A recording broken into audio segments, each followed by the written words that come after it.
630 CHED presents The Announcers. Opinion, personality, passion. The Announcers on 630 CHED, Edmonton's breaking news and conversation station. It's Saturday, August 29th, and this is Season 1, Episode 1 of The Announcers. I'm Ryan Jespersen, joined by two of my colleagues and most favorite people here at 630 CHED, Jalen Nye and Andrew Grose, co-hosts, of course, the afternoon news here on CHED. Good morning, Ryan. Good morning to both of you. Yeah, well, I see And by the you way, every we day, should so- start planning the 100th episode party already. Just something to think about right now. So every Saturday, as far as we can tell, until this show gets canceled, we're going to be bringing or you... syndicated. Or syndicated nationally. Our thoughts from 9 to 9:30 every Saturday morning. The best part about this, what I'm most excited about here in episode 1, is that this is completely uncharted territory. We're not even quite sure what the show is going to look like. I'm just excited to have a chance to work with the both of you. How do you see this going? You know what? I see it as just kind of sitting down, muddling through, and muddling might not be the right word, but just kind of going through the things that have happened over the past week, the things that are coming up in the next little while, and getting to know each other a little bit better. I think that's the really cool part. Well, that'd be great if that was the byproduct of this whole experiment. I think, for me, I think what we'll end up doing is probably taking a look at the big story from the week, the lingering story from the month, and the curious story, because there's always one of each. Whenever we do our shows, there's always that one story that you can't believe is even a story, but yet there it is. And then there's that story that you can't ignore because it's so big. And then there's like a Ashley Madison type story where you go, when does this story end? I don't know will about it you, stop? but I sometimes find that when it comes to dictating or understanding, defining maybe my own opinion or my own take on a story, sometimes I need that step out move. You know, a friend of mine once talked about the fact that he lived in the city's core. He lived in the downtown core of a major Canadian city. He said he didn't notice smog at all. He said, but once he stepped out to the suburbs and he could see the downtown skyline, that smog was so apparent. Sometimes I think you need to take a step back. You need to chew on a story. You need to digest it. I'm not sure when we talk about the story of the week this week that we want to spin it as that, because it's one that kind of hit home for journalists. It's one that hit home for a lot of people because we could all picture ourselves just in the course of doing our daily duty with not a moment of warning, with not anything leading up to it. We could find ourselves in front of a flashing muzzle, a handgun carried by someone who had a gripe, who may or may not have had a mental instability leading to something. But this story out of Roanoke, Virginia, the deaths of reporter Vicki Gardner, the injured one, Vicki Gardner, their guest that morning, Allison Parker, the 24-year-old journalist killed, Adam Ward, her 27-year-old cameraman, also killed by a former colleague, Bryce Williams, his real name, Vester Flanagan. How did you first hear about this? How did this first come across your radar, this story? I woke up, and the first thing that I do is roll over and grab my iPhone, and I was going through Twitter and then Facebook, and that's how I learned about it, because I saw a lot of my former television friends, my friends who were in journalism posting about it, the different news stations, and then the video came up. The video came up, and I was like, I want to make the decision when I want to watch this or if I want to watch it. And so I felt at times that it almost kind of got thrust upon me before I was ready to see it, but it happened that morning, just going through social media. Can I ask, and can I back up for a second? When you said it's a story that affects us all, do you mean it's a story that affects us all in media, or do you mean it's a story that affects us all? I mean, it's a story that affects us all. Right, because that's And I the do thing. believe that. I It's do as workplace well. safety. Exactly. That's the big story. It's workplace safety. It's what makes that story particularly unique is the fact that it was on live television. Exactly. That's a unique differential from any previous workplace type story, but shooting. But to talk about, to address your question, how did I find out about it? I find out you texted me to say, well, we'd better talk about this today, and it was the first I'd heard of it. Yeah. Typically, I get up in the morning, just check my email, that kind of thing. Went to Twitter, as did you, and every tweet is about this, and it's alarming to find out about a big story like that way, because you start looking at Twitter, going, okay, I'm gaining an impression of what this story is about, but if you Google it, now we get to the video, up pops this video that's already out there of people losing their life, and right then you just you think, what an awful world I live in, where within seconds I can watch a person die. And this is why that was my first question to you. How did you find out about it? Let me tell you how I found out about it. I loaded up Twitter, as I do, right around 6 o'clock in the morning when I wake up, before I'm right out of bed. That's what I do. It's the first thing I do, because we need to know what we're dealing with in talk radio. So right around 6 o'clock in the morning, I got into my Twitter timeline from a source that I often reference. Someone simply had written, shocking, and then the link to a video. And so I clicked on the video, and it appeared to be sort of a benign interview, an interview out of the state of Virginia. I didn't recognize the reporter. I could barely tell what they were talking about, and a middle-aged woman talking to it. I mean, kind of, what's this about? What's shocking? What's about to happen? Is a wave going to come up over the pier? Is a bird going to swoop in? And then all of a sudden, the crack of gunfire. And I realized that I had just viewed, or was viewing, what some people would refer to, quite rightfully so, as a snuff video. Yes. As someone being killed on the internet. Now, these videos, and Jalen, you and I talked about this on the air the day that this happened, just a few days ago now. And you said, the internet, the depths of the internet, this has always been out there. People have always been able to seek out video of people dying, if that's what floats their boat. And we can get into the ethics of the internet some other time when we have a whole day to sort it out. But what this story put on a lot of people's radar, and most specifically debate around the cover that the New York Daily News went with the next day, that simply reads, executed, with 3 still frames of Allison Parker losing her life at the hands of a gunman. Many people had this thrust upon them, I will say, against their will, or at least they didn't make the choice to see it. I have goosebumps. Look at that. I have goosebumps in my arm when you mentioned that cover of that of the newspaper. I could not believe the depths that were sunk to that by putting that on the cover of a newspaper. And I get, you want to sell your newspapers and all that, but is that going to sell your newspaper? How horrific and how disgusting and how little respect you have to have for someone to put that on the cover. I just thought, wow. But that debate had to have taken place in every newsroom of every type of media across North Well, America. it happened here at CHED. Did you play the video? Did you use the audio No. on your show? No. And we discussed this, Andrew, and we discussed whether or not that video should be shown. Should we play the audio? Sure. No. But if you're print media, you've got to be thinking. Let's be honest about this. It had to have been debated. There had to be those people who said, "Yeah, we need to compete with television, so let's put the pictures up because we can't run video." Except, print media now has websites, so I guess they could make that decision. But everybody's thinking, and I would ask you this question: if you heard about the story for the first time, forget your media for a second, you heard about it for the first time, and the teaser for the 11 o'clock news on one network was a horrific shooting caught on live camera in Virginia, video at 11. And the other teaser was, we're not going to show you the video because we don't believe it's right to do that, but we have the story at 11. Which one would you tune into? Well, I guess it depends on the person. I mean, there are people that as soon as they heard that the shooter in this case, and I'm not going to say the alleged shooter, and I'm not going to say the accused, because he admitted to it. He posted video of himself committing the crime, and he then killed himself while being pursued by police. But Bryce Williams, a.k.a. Vester Flanagan, wore a GoPro camera through this. He then posted the video of the killing, chilling firsthand shooter video online. Once people knew that was out there, people were faced with a decision. Members of the public, are you going to watch it or are you not? Did you watch the video? No. Did you watch the video? No. Not the GoPro video. Not the GoPro, but I did Google it to see if it was available. I just wanted to see if it was available and how available it was. So you found that it was, but you didn't watch it. That's correct. How come? Because I was just curious. The bigger question for me, and I battle this all the time on these big stories, because you both have a media background and I don't. So I hope I'm always this way, that I try and look at all these stories from a listener's perspective as opposed to a media perspective. So for me, I just would I want to watch that video? No. So therefore, on the radio show in the afternoon, would we play the audio? No.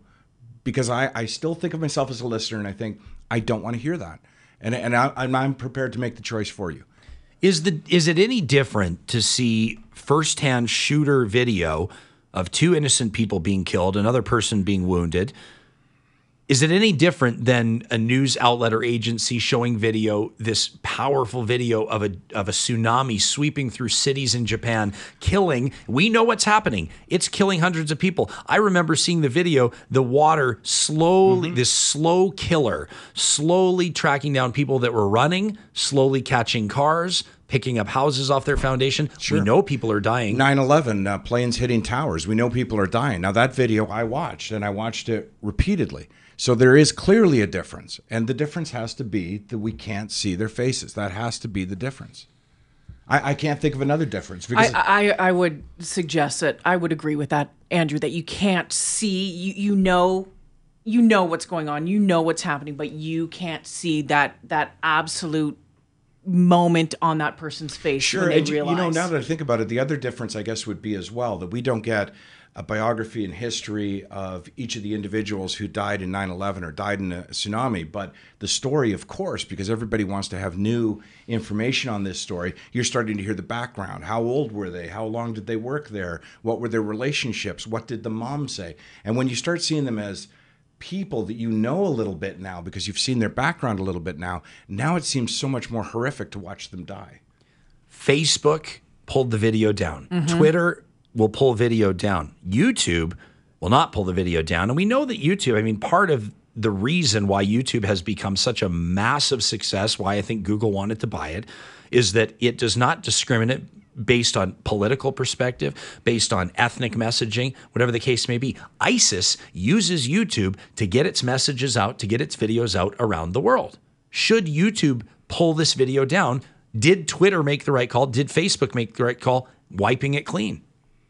Well, that's an interesting question. The premise upon which YouTube is set up is for the reasons, their mandate is the reasons you just said. So I don't think you can start making exceptions. But if your loved one was killed and the video was put on YouTube. Absolutely, I'd be horribly offended by it. But I would have the choice, I guess, not to watch it. But yeah, you're right. I'd be horribly offended. But I have a hard time with a website that has a mandate that this is what we're going to do. We're not going to edit any video whatsoever unless we as an organization feel it should be edited. So, I mean, they have a mandate. They stuck to the mandate. And in some ways, even if you don't agree with it, you have to kind of admire that. Yeah, I'd be upset and offended if my loved ones were on YouTube and I know the whole world can watch them die. Of course I'd be offended, but that's YouTube. Like, I guess I don't get it because I know that, for example, if I want to go to YouTube and see this killing, I can watch it. I can see this woman, this innocent woman, Allison Parker, reporter doing her job, talking about something as sort of meaningless. Well, it's a fluffy story. It's a fluff piece on talking to a woman representing a chamber of commerce. I mean, in Smoky Lake, I think it was. I mean, it's just really meh.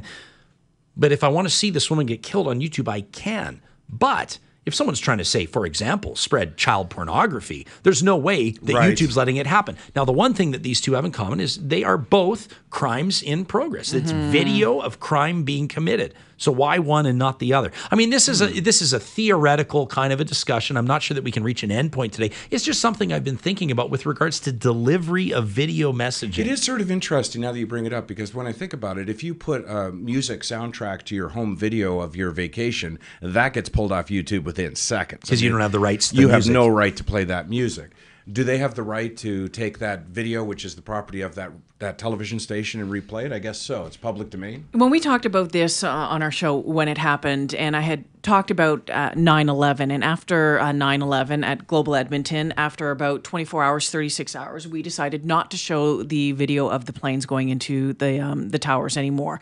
That enough was enough. We made that decision because people were getting mad at us. Number one, people were getting mad. Number two, people didn't need any more trauma, seeing this going over and over again, that it was causing some issues, some people to have real issues with this. Because don't forget, people are dying on the planes. People are dying in the plane, on the planes, in the building, you name it, it was all there. And one of our listeners texted in and said, Jay, you don't have the right to decide what we get to see.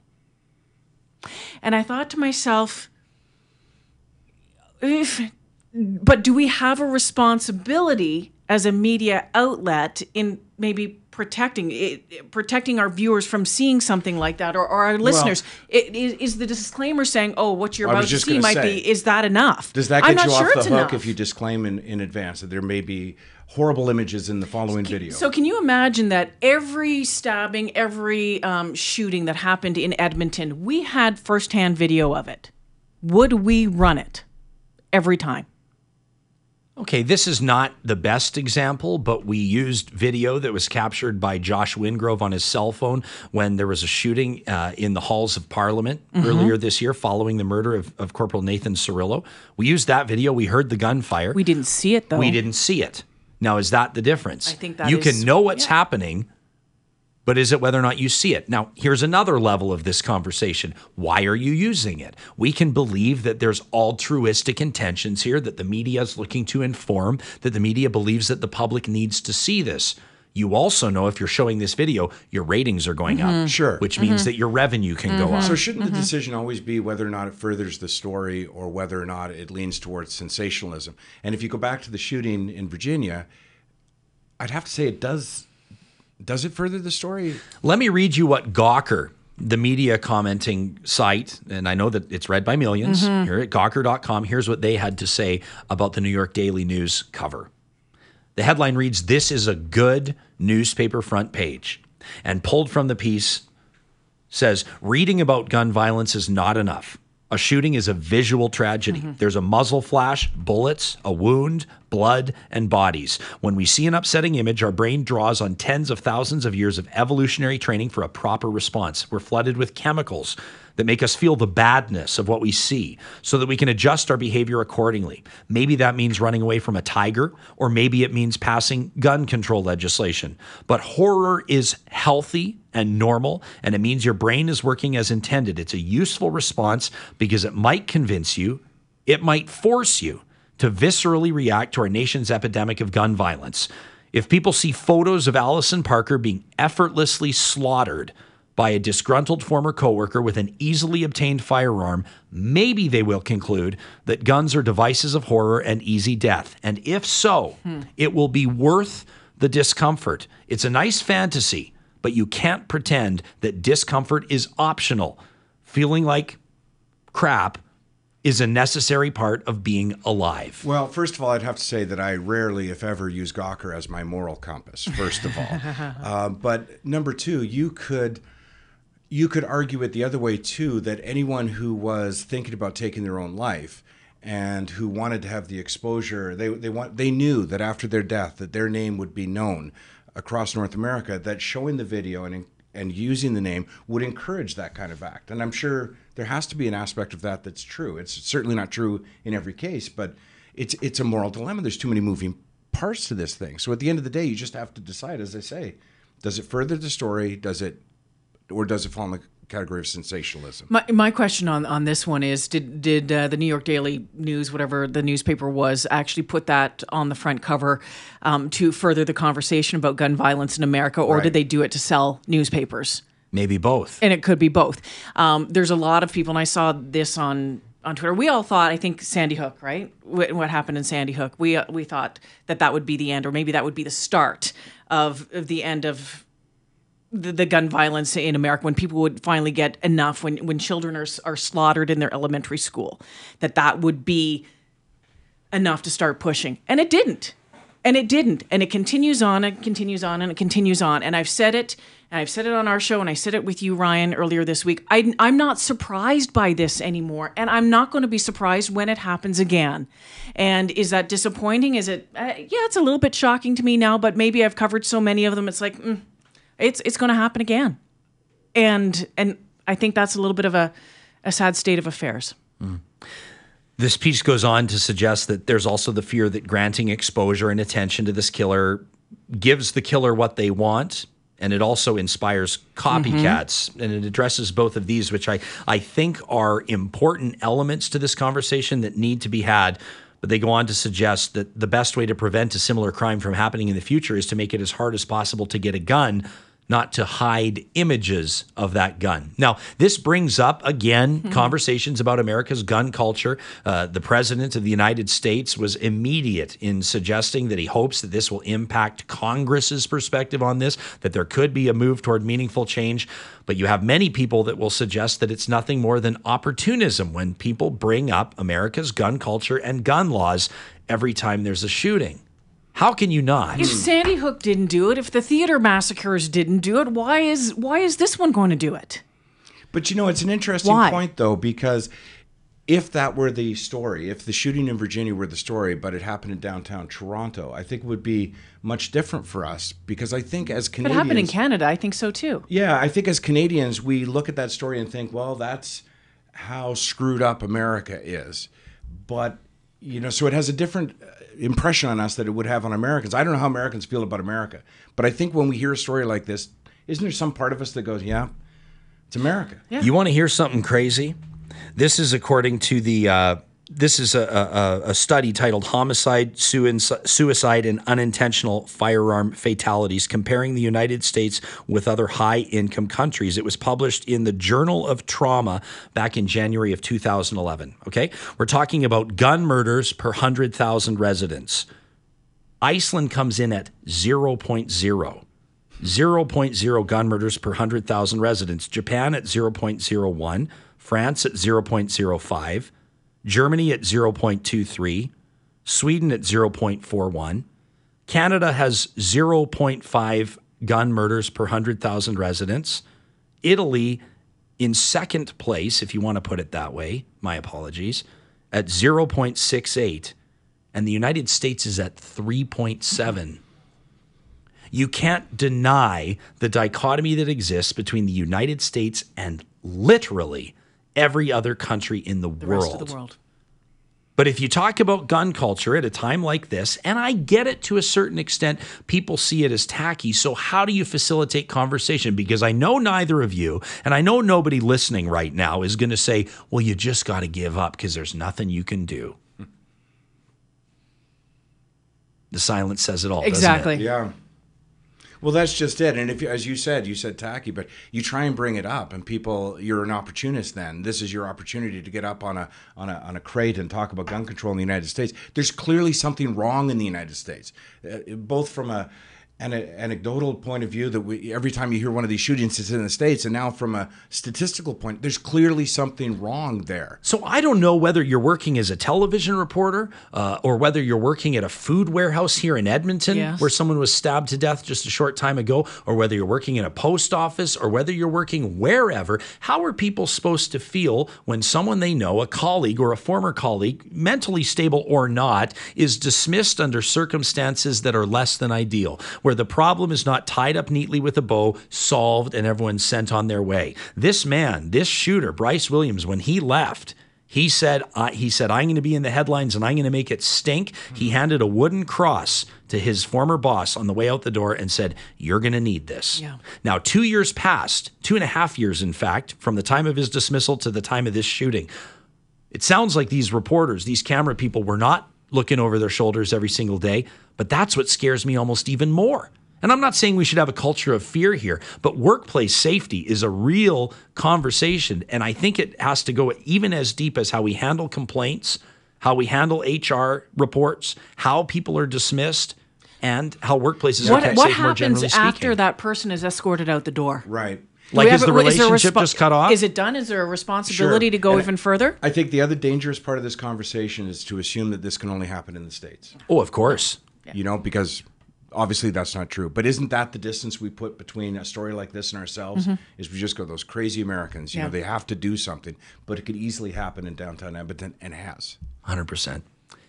We're already out of time. Episode 1 of The Announcers here.